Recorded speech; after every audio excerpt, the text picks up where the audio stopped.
কি হৈছে ভাইটি তোমালোকৰ হা কি হৈছে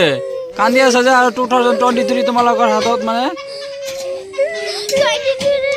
23 গল মানে কি এতিয়া তো 24 আহিব মন নাই কি হল ভাইটি মৰি গল কি কান্দি আছা এইটো কাৰণে কান্দিব লাগে নেকি হা হাতত কি লৈ আছে নেকি কবৰ দিব যাবা কবৰ দিব তো হেয়া কি কৰি আছে ইয়া গাত কান্দি আছে কে গাত কান্দি আছা কিয় 23 মৰি গো তাক কবৰ দিব লাগিব এইটো কাৰণে গাত কান্দি আছে চাক গাইস পাগল হৈ গল লৰাবিলাক চাক এতিয়া তোমালোকে কিয় কান্দি আছা কবৰ দিব যাবা